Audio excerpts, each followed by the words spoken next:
apa kenang ditepak gerwen ulalajo surak ambal-ambalan curelat celeng katinggal inu luncat ka tengah tegalan. Anu jelas mangrupa patandang munggaran panata acara mikeun bandringan kajagon disebut Jumri teh. Bandringan teh dijieun tina tali nu kawilang liat tungtung tali di babandulan ku beusi leutik. Bandringan kudu bisa keuna kana sasaranana mangrupa babandul beusi buleud nu aya dina kelatan awi saleunyeun teu beda ti kelatan kandang manuk. Ngan ieu mah ku babandul beusi lain kudu manuk anu dikelatna ditarik ka luhur. Eta nu kudu jadi sasaran bandringan. Beusi leutik bandringan kudu bisa beunang kana babandul anu aya di luhur. Jumri harita mangut ka sakabeh nu lalajo. Kawilang lalaki nu geus aya umuran, nilik dina wanda jeung kayan jelas mangrupa jago nu geus boga ngaran.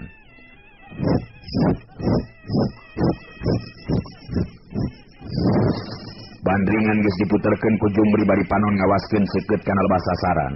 Nu lalajo campuh jeung kenang penca anu mirig lumangsungna eta acara, mobuh meh sabur teu tubuh kadengena. Iya. Woi. Cicek ilaing bisa moal si Jumri jago pamongpot teh euy. Lulus tina ujian. Cek dewek mari dina rigigna jeung gayana mah jelas euy jago nu geus moyan ieu mah. Euy. Ciling mah sakokolot pegrog bet dewek oge najan lain jago. Ari kana moyan mah mindeng euy. Naon hese na moyan? Oh nya. Ciling mah belet atuh. Maksud dewek moyan teh geus asak pangalaman ngarti teu? Ari eta ojo geuningan maning ngerasa kenal aja cicok. Cinok. Ari ayi. Apaan tuh gua aja mah tinggalin ari kana lalajuaneun mah. Komo geus ngadengi barang pakna kenang mah eueuh mah menijol hayang ngagiplak we. Laina naon ari kana hiburan mah. Resep tidu budak eueuh mah. Jeung sugan we atuh aya nu gandang jeung gagah. Sanu nyaho nyentang ka eueuh. Bisa meureunnan eueuh boga salaki deui. Teu genah puguraran bae teh. Alah, Cinok mah eta bet kadinya bae geuningan. Jadi lalajona teh lain katarik-tarik teh ku acarana meureunna nya. Ya acarana resep eueuh teh sabab kawilang kakara ayeuna acara sayembara pilih jago tur anu ngayakeunna teh Ki Jaya Raga pupuh lemur urang. Malah nu watak jadi beuki panasaran pikeun eueuh mah naon hadiahna upama geus jadi pangawal utamana jago kepercayaan Ki Jaya Raga. Atuh jelas hadiahna mah hirupna bakal senang, Ceu. Kumaha nu kanyahoan ku kurang we Ki Jaya Raga lain bae mangrupa pupuh uwi lemur, tapi kawilang nupang jugalana kahirupanna di lemur urang. Jadi saha anu henteu katarik upama jadi jago kepercayaan Ki Jaya Raga. Anjaka kuring mah teu bisa nanaon, Ceu.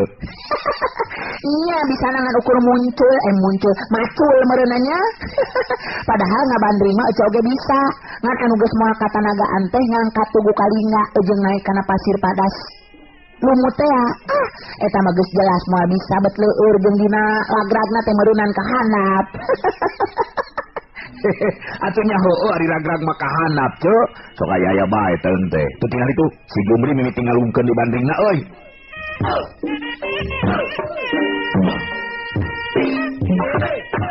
Paneuteuk dipusirkeun ka tengah tegalan deui. Jumri harita ngalepaskeun tali bandringanana.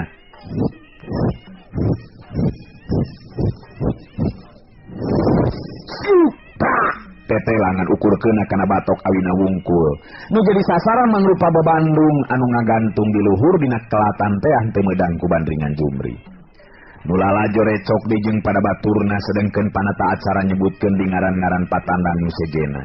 Nganya kitu satiap patandang aya nu bisa lulus dina ujian kahiji bandringanana keuna kana sasaran, gagal dina ujian kadua nyata ngangkat tugu batu kalingga anu jangkungna mangan ukur satangtung budak tapi beratna upama leuwih berat batan kintalan besi, loba anu gagal dina ujian anu kaduana. Tugu batu kalingga nurutkeun batu pusaka nu jadi cikal bakal anu lemur kalingga anu ceuk beja mah titinggal luluhurna Ki Jaya Raga nu matak pantes lamun tugu batu kalingga teh nu kudu diangkat bangun dieunteupan ku kakuatan gaib anu ngajadikeun beratna eta tugu batu kalingga teh beda ti kayan anu samistina.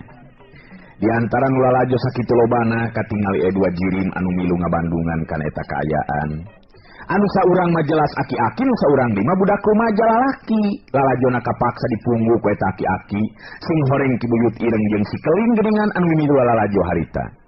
Sabenerna mah geus tadi keneh kayan Ki Buyut Ireng jeung si Keling teh jadi perhatian sakur nu aya di dinya. Pang-pangna manu cicingna deukeut jeung teu pati anggang ti Ki Buyut Ireng jeung si Keling anu jadi perhatian lantaran aki-aki jeung budak rumaja lalaki nu keur dipungut teh milu lalajo di eta patempatan pakulitanana neubet sarua pada harideung Keling. Harita kadenge Ki Buyut Ireng nyarita. Bayak gabe geuningan jago-jago teh euy, meni eueuh anu beuleum ngangkat tugu batu kalingga. Nya eueuh nu metu sigana mah Keling. Si Keling nembalan bari panon mah harita tetep ka tengah tegalan. Nya bener euy, odong gabe ge uing jadi penasaran hayang miluan ki. Meunang teh mun uing ayeuna miluan asup ka jero tegalan ki. Mangke jang, lamun kabeh patandang eueuh nu bisa lulus dina ujian kakara ilaing turun asup ka jero tegalan di dinya teh mungkin pangarti ilaing Keling. Ari cek maneh kumaha kira-kirana ki euy? Uing bisa moal lolos tina ujian anu ditangtukeun eta. Penasaran euy. Dewek percaya ka ilaing jang. Malangke di dia bakal geunyeulung lantaran aya budak lalaki nu milu sayembara tur lulus dina ujian. Ngaran ilaing beuki jadi kembang carita jalma loba euy marukanan teh. Cicing heula Keling daguan waktuna keun antepkeun heula ieu namanya. Jago-jago nu ganu nasib di eta sayembara geus sababaraha urang tapi tetela lolobana mah gugur dina ujian anu kaduana. Nyata lebah ngangkat tugu batu kalingga taya nu mampu ngajungjungkeun nepikeun ka luhur sigana teh. Paling-palingan ukur semet sajengkal tina taneuh kitu ge bari ti bebergeg meh kaluar kabeh kesan nu aya dina awakna. Akhirna panata acara katingali bingungeun pugu patandang memang geus beak nurutkeun catetan mah. Akhirna luyu jeung kawijaksanaan ti Ki Jayaraga sayembara teh dibuka pikeun umumna saha bae anu boga karep hayang nyoba ngadu nasib bisa langsung asup ka jero tegalan atawa ka tengah lahan pakalangan. Kadenge panata acara harita ngagero dinyarita ditarikeun ditujukeun ka sakabeh nu lalajo. Kadang wargi katut sakabeh nu lalajo. Kabandungan ku urang yen tetela di antara para patandang jago-jago nu aya dina catetan taya nu mampu lulus dina ujian.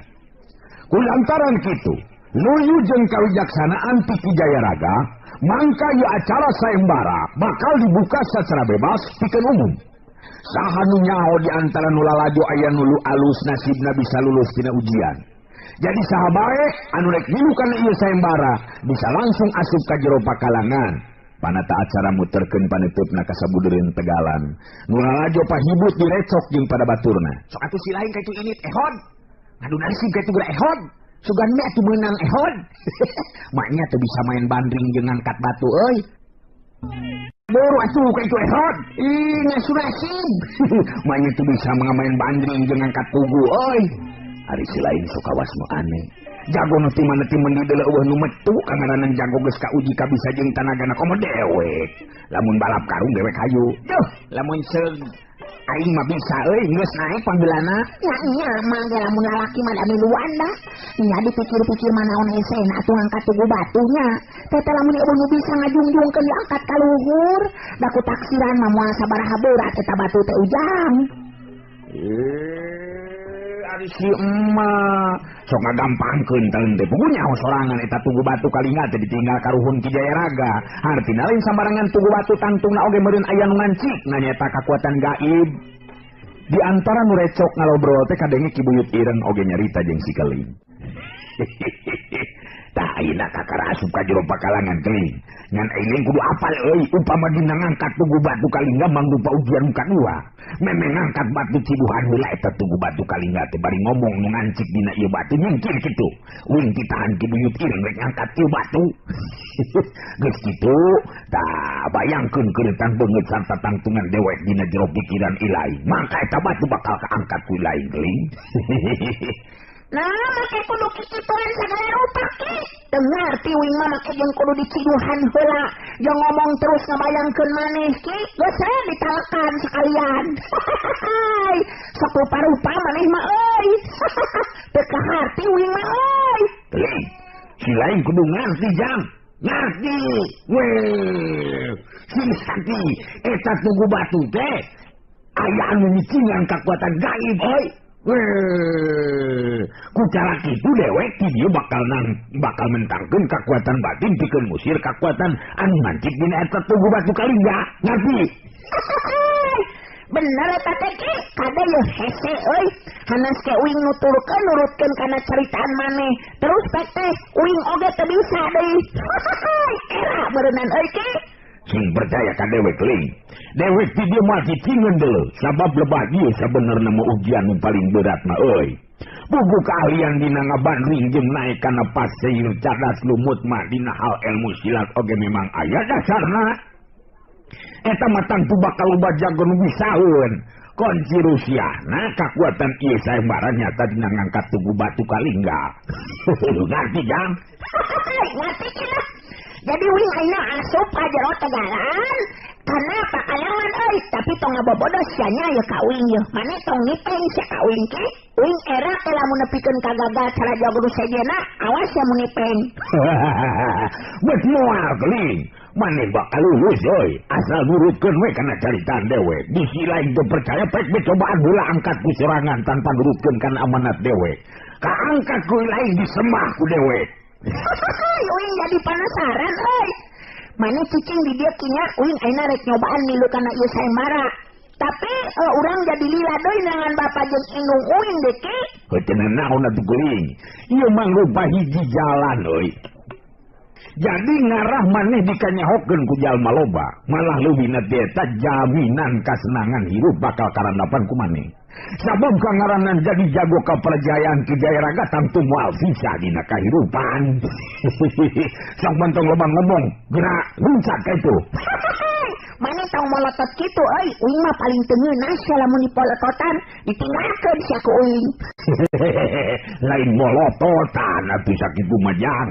Sok belikan teh, sok buru-buru ka itu. Da moal ainuan nyieun asup jalma nu sejen mah pareot hulu kabeh oge. Si keling harita luncat ngajorelat ngeluncatan tak-tak nu lalajo. Ngan saking ku cepet-cepetna gerakan si keling membuat tak-tak nu ditincak teh. Meh teu karasa sigana teh. Cung cerak. Cara gedeg teh si keling harita napakeun dua sukuna di tengah tegalan. Pugu we atuh panata acara jeung sakabeh anu lalajo eueuh anu teu kaget. Sabab aya budak rumaja lalaki nu asup ka jero pakalangan dina kaya anu memang matak narik kana perhatian, kulitna hideung keling, pangawakanana ngeusi teuas siga beusi sigana teh. Memeh panata acara nanya si keling geus mihila nyarita. Uing, jangan atawa nyebut si keling oge menang. Aina datang ka dieu uing rek nyobaan miluan kana sayembara. Jadi uing kudu diidinan miluan ya. Lamun teu diidinan mane dibanting sia ku uing. Atuh panata acara teh meunang sajongjongan mah teu barita. Kebek kurasa kakaget tingali kayan jeung kadatangan si keling di tengah pakalangan. Si keling ngomong deui, "Sok adekan bandinganana." Barelet euy, jago miluan teh mah nya benul beusi anu dikelat masih keneh ngagantung. Kuduna mah dihancurkeun atuh, dasar jago-jago celeupeng. Panata acara nenangkeun geuteran hatena. Netep seukeut ka si keling bari nyarita. Kekelanan jang, saha bieu teh ngaran ujang teh? Jaka keling atawa si keling? Bener ieu rek milu kana sayembara. Mane kolot-kolot legug sia. Nya heueuh atuh. Apanan anu asup ka dieu teh? Ceuk mane anu rek miluan sayembara. Lamun rek nyatu mah lain ka dieu atuh euy. Legug maneh mah. Ngeunah we nyaritana teh si keling, mokaha panata acara jadi niat beureum beungeutna. Tapi manehna kudu bisa ngadalikeun diri. Sabab sahanu nyaho ieu budak lalaki teh memang alus nasibna tur lain budak samanea, kitu jalan pikiranna eta panata acara. Nu lalajo oge harita rada recok ngobrol jeung baturna. Kabehanana eueuh nun teu ngupat ngeunaan kayan si keling anu harita geus aya di tengah lahan pakalangan. Memang bener si keling harita geus dibere bandringan ku panata acara. Si keling nyekelan tali bandringan ku leungeun anu katuhu panon mencrong kana lebah sasaran.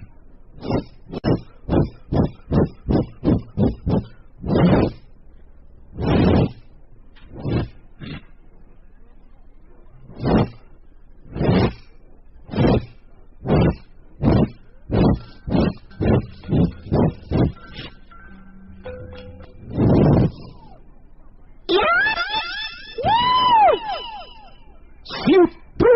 bandul besi nu ngagantung dina kelatan teh ancur ku besi leutik nu aya dina tangtu atawa tungtung bandringan. Si keling ulat cangkeng bari seuri sarta muterkeun paneteupna ka sakurna lalajo. Kabeh eueuh nu teu kaget ku ayeuna eta kajadian, sabab lamun jago-jago nu tadi milu tandang mah ngan ukur bisa keuna kana sasaran. Tapi si keling mah sasaran teh ancur diteumrag ku bandringanana.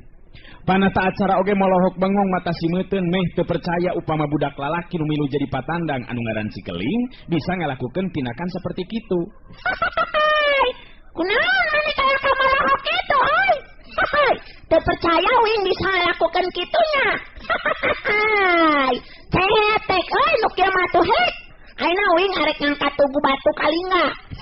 Tingali ku wing bet siga nu marejen nu bisa ngajungjungkeun ieu batu.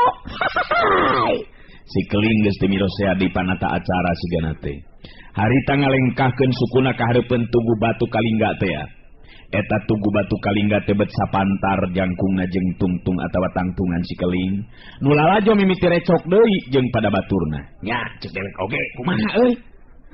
Marukanan teh ngababarikeun si laing mah tingali tuh, tingali. Cek aing kumaha marukanan si eta dianggap enteng, dianggap remeh.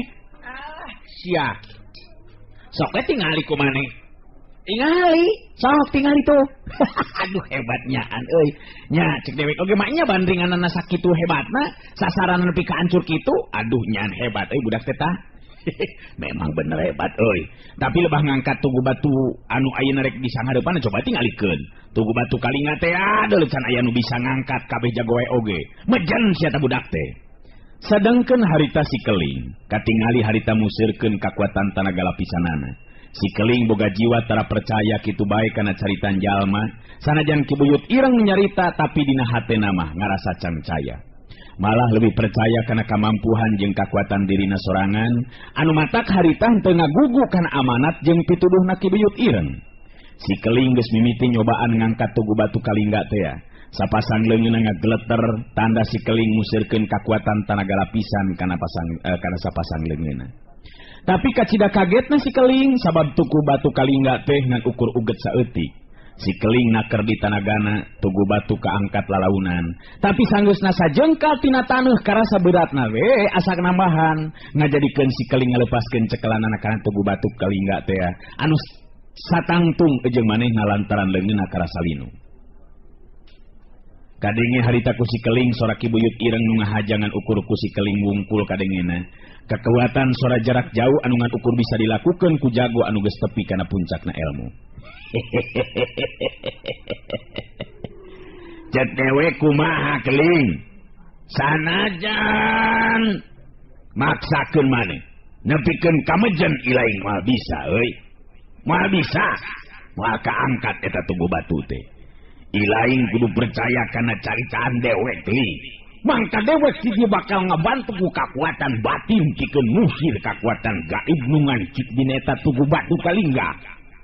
Si keling harita nyerenge seuri sorangan, malah ngagerendeng nyarita sorangan. Omongan kibuyut ireng teh bener sigana mah euy. Ieu aing geus ngaluarkeun tanaga sapinuhna, tapi tepela teu bisa kaangkat kuing euy. Yang nyaho aing nek diturutkeun omongan kibuyut ireng, panasaran aing mah yang nyaho. Kadenge di ku si keling sora kibuyut ireng. Sok gancang laksanakeun dituduh ti dewek keling. Kitu oge lamun ilaing hayang meunang adawa yang bisa ngangkat eta tugu batu kalingga. Lamun henteu nya mangsa bolo paling-paling oge maneh meureunan mejen. Katingali harita meureunan panonna terus beunta nyiduhan kana batu teh. Si keling katingali meureumkeun panon terus nyiduhan kana batu tugu kalingga teh. Geus kitu si keling peureum deui ngabayangkeun keurutan beungeut jeung tangtungan kibuyut ireng. Karasa ku si keling aya geteran aneh kana sapasang leungeun. Waktu leungeun si keling antal kana tugu batu kalingga teh, karasa harita leungeun asa beuki leuwih bedas tanagana. Malah mata kaget pikeun si keling sabab tugu batu kalingga anu tadina berat ti babarangeg teh mau harita mah jadi ngoleang hampang diangkatna. Si keling ngangkat eta tugu batu kalingga dijungjungkeun nepikeun kana luhureun sirahna. Pugu we eta kajadian teh mata kaget lir upama anu erek rumpah segala rupa. Ujung ingung segala rupa eta patempatan teh. Patinggal rojeng pating gorowokna nu lalajo mangsa surat amal-amalan dina mangsa nganyahwankeun eta kajadian. Si Keling geus nurunkeun tugu batu kalingga, jalma nu lalajo masih keneh pahibut surat amal-amalan jeung tinggal ro. Panata acara masih keneh ngajanteng malohok bengong mata simeuteun. Si Keling terus nyarita bari nulak cangkeng sikepna gagahna keranan. Kumayan ay, ujian naon deui ay. Uing geus bisa ngangkat tugu batu kalingga. Terus ayeuna uing kudu kumaha deui? Panata acara gancang nembalan bari neuteub seukeut ka si Keling. Ayeuna mangrupa ujian nu paling akhir jang. Nyata naek kana pasir cadas lumut. Upama bisa naik kana luhur pasir anu harita aya lumutan anu harita nyata pasir cadas lumut ya ngandung harti jang Keling bener jadi jagoan pinili hartina ngabogaan hak pikeun dijadikeun jago kepercayaan Ki Jayaraga karti waktosna geuningan parantos teu nyekapan atuh cag urang cekapkeun dugi ka dewe heula atuh acara dongeng Kiwari neraskeun cariyos Sirawing Kiwari garapan Wakepoh Kiwari permios.